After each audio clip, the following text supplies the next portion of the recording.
안녕하세요. 김태훈의 현명한 투자자 방송 시작하겠습니다. 오늘은 2월 무역수지 동향에 대해서 좀 말씀을 드릴까 합니다. 지난번에 좀 2월 말일자 지나서 3월 초에 엊그저께죠. 이 무역수지가 2월 달에 이제 42억 9천만 달러 흑자를 달성하면서 이 무역수지 흑자가 이 본궤도에 올랐다는 발표를 정부에서 했습니다. 이게 이제 그 2월 달이 이 추석, 그러니까 설 연휴가 있어서 조업일수가 절대 부족한데도 불구하고 이러한 대규모 무역수지 흑자를 달성한 것은 참 특이한 사례라고 볼 수가 있습니다. 하지만 가만히 내용을 살펴보면 수출은 524억 달러로 나름대로 밀어내기를 했다는 것을 볼 수 있고, 수입은 481억 달러로 수입할 거 안 했다는 그 말이 됐죠.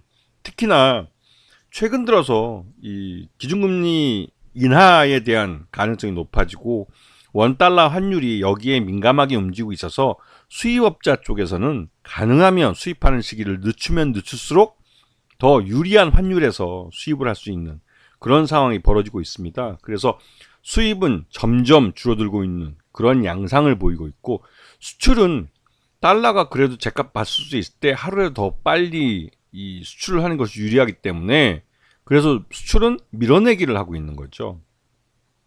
근데 중요한 건 이렇게 무역 흑자가 수출은 늘어나고 수입이 줄어드는 그런 양상을 나타내면서 발생하는 이 흑자를 이제 전형적인 불황형 흑자라고 합니다. 왜? 우리나라는 산업 구조가 기본적으로 해외에서 원자재를 수입을 해와서 그걸 가공을 해서 다시 해외로 수출하는 가공무역 형태를 나타내기 때문에 수입이 줄어들면 수출도 함께 줄어드는 그런 양상을 나타냅니다. 그렇기 때문에 특히나 요번에 이 설 연휴 때문에 조업일수가 줄었는데도 불구하고 또 이 대규모 무역 흑자를 낸 건 일종의 밀어내기 수출을 했던 것이 그 이유가 될 수 있는 것이죠. 자, 그런데 이 말씀을 드리는 이유가 최근 들어서 우리 시장에서 반도체 쪽이 증시의 그 핵심 화두가 되고 또 주류가 되고 있습니다. 주도주가 되고 있고. 그런데 이 반도체가 이렇게 주류가 되고 하는 이유는 다른 무엇보다도 실적입니다. 지난 2월 달 기준으로 15대 주요 품목별 수출액 그 증감률을 보게 되면 이 반도체 쪽 수출액과 또 증감률이 가장 압도적으로 큰 걸 볼 수가 있습니다. 물론 이게 전년도 이 2월 달이 굉장히 나빴기 때문에 그 전년도가 비교해 봤을 때 이 말 그대로 이제 좀 이 기저효과라는 걸 볼 수 있는 측면도 있고, 또 다른 한편으로 자동차가 기존의 시장을 주도해 왔는데 그 자동차는 뭐 증감률이 마이너스가 돌아서 버렸죠. 이렇게 된 이유는 전반적으로 자동차는 현대차와 기아가 올 10월 달 미국에 대한 자동차 수출은 그 10월 달에 그 미국 조지아주 자동차 전용 공장이 가동될 때까지 전기차는 가급적이면 미국에서 생산한다는 원칙에 따라서 국내 생산량을 줄이고 있고, 또 국내에서 지금 만드는 이 현대차와 기아차의 전기차들은 울산 공장을 새로 만들어서 거기서 이제 양산을 하기 위한 재고 조정에 들어갔습니다.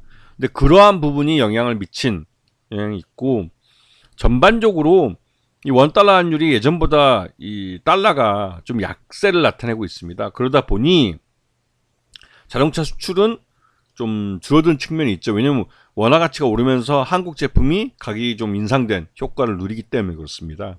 그리고 이렇게 말씀드리는 이유는 전반적으로 지금 이 15대 품목 중에 반도체와 자동차가 역할을 교대했다는 것, 그리고 이 2차 전지도 이 증감률이 마이너스 18%, 즉 7억 달러 정도밖에 안 됐다는 사실을 기억하셔야 한다는 거죠. 최근 들어서 2차 전지가 굉장히 약세를 나타내다가 요 근래에 들어서 다시 또 고개를 좀 들기 시작하는데, 2차 전지가 지난 1월, 2월 좀 부진했던 이유가 있었다는 것이죠. 자, 그리고 이런 것들을 지금 막대 그래프로 나타내면 확실하게 좀 차이가 납니다. 반도체와 디스플레이는 확실히 이제 선박 조선이죠. 이런 쪽은 업황이 개선되고 있는 게 보이지만 기존의 시장을 먹이 살렸던 자동차나 또 무선통신기나 이런 것들은 굉장히 약세를 나타내고 있다는 걸 그냥 확인할 수가 있습니다. 자, 그리고 이 15대 이 수출 품목들이 이렇게 이제 이 증감률이 반도체 쪽에 늘어난 이유 중에 한 가지는 반도체의 이 낸드와 D램 가격이 작년 하반기부터 해서 오르기 시작했다는 것이죠. 이런 부분이 이러한 결과를 가져온 겁니다. 자, 그리고 앞에서 말씀드렸지만 낸드와 D램 고정 가격이 이렇게 오르고 있다는 것을 볼 수가 있고요. 그리고 이러한 인공지능 AI 반도체, 즉 HBM 반도체 같은 고가의 이제 반도체 메모리 반도체가 수요가 늘면서 이런 쪽의 매출이 좀 늘기 시작했다는 겁니다. 그런 부분이 반도체 쪽에 이 매출 외형과 수익을 올려주는 그런 결과를 가져왔죠. 하지만 자동차는 설 연휴 기간 동안 쉰 것도 있고 또 원달러 환율이 일부 부정적으로 움직인 것들이 영향을 미쳤습니다. 거기다가 이 완성차가 덜 팔리면 부품도 함께 줄어드는 그런 같은 방향으로 움직이는 특징이 있습니다. 그래서 자동차 부품도 마이너스 1.7% 정도 성장률이 줄어드는 모습이죠. 자, 그래서 이런 2월 수출입 무역 수지 동향을 보게 되면 이 15대 품목의 그동안의 증감률을 비교해서 볼 수가 있습니다. 그러면서 지금 현재 어느 섹터가 시장의 주도주가 될 수 있는지를 미리 찾아낼 수 있는 거죠.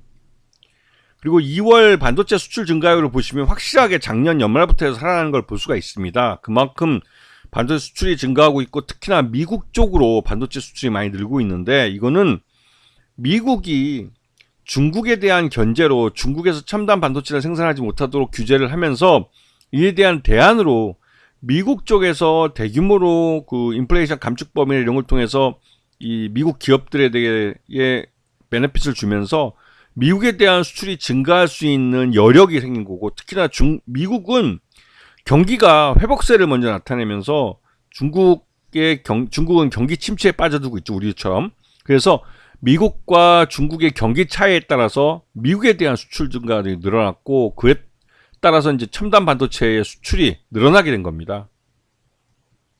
그래서 2월 수출은 524억 달러, 4.8% 늘게 됐고요. 수입은 481억 달러로 13.1%라고 대규모로 줄면서 무역 수지 흑자가 40억 달러 정도 이제 발생을 한 거죠. 거기다 이제 겨울철 난방유 수입도 줄어들게 되면서 그런 여러 가지 영향이 2월달 무역수지 흑자를 40억 달러로 크게 늘려놓은 겁니다.